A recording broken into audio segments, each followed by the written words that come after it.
Hi there, welcome back to Dave's Desk Bible Basics. Today we're looking at the Gospel of John, and John is a sort of the wild card of the Gospel. The other three Gospels, Matthew, Mark and Luke, all seem fairly related to each other, tell similar stories, have a similar structure, but John is quite distinct.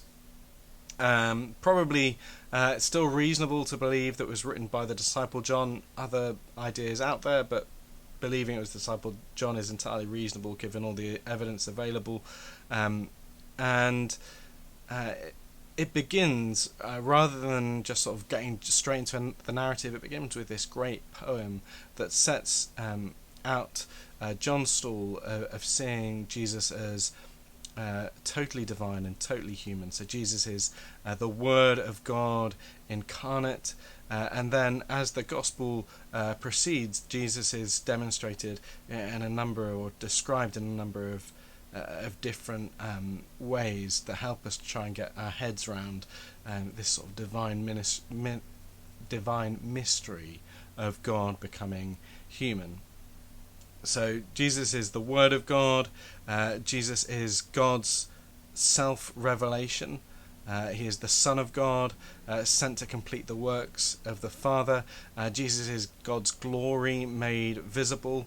Jesus is the I Am. So in the Old Testament, when Abraham is trying to find out the name of God so he can tell other people who he worships, God says, I am. This idea of being eternal before, now, and always. And so Jesus describes himself in the same way, I am. And the purpose of John's Gospel is really explicit. He states it out, that the reader will come to trust in Jesus, that the reader will understand that in Jesus there is life to be found.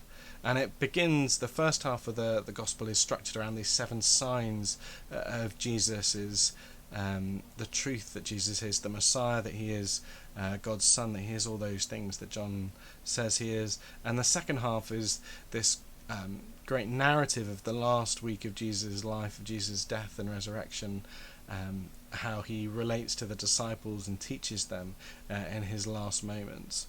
And what's interesting is that as a gospel, it's seen by some as the sort of the easiest of the 4 Gospels to get into, the narrative written in a way that's quite accessible, and for others it's seen as this sort of deep and complex theological story, and it's, there are just depths that can't be plumbed. And so what I'd like to encourage you to do, as we've done with each of these Gospels, is encourage you to read John chapter 6.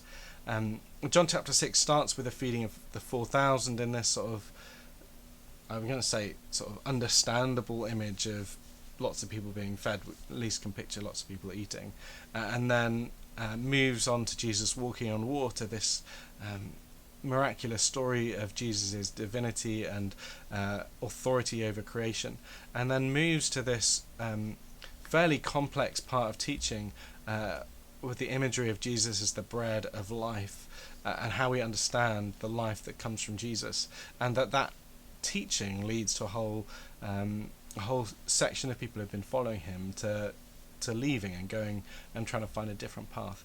And I encourage you, as you read John 6, to think about, how do you see Jesus, we've sort of said in the other reflections. Do we see him as a miracle worker? Do we see him as having authority? Do we see him as really the bread of life? And at the end of that part, then we're given the same choice that the crowds following Jesus then. Do we want to trust that Jesus is who he says he is, or do we need to find a different path to walk? Pretty clear from the collar I wear how I think the answer to that question is, but it's a really important question for each of us to answer. Is this true?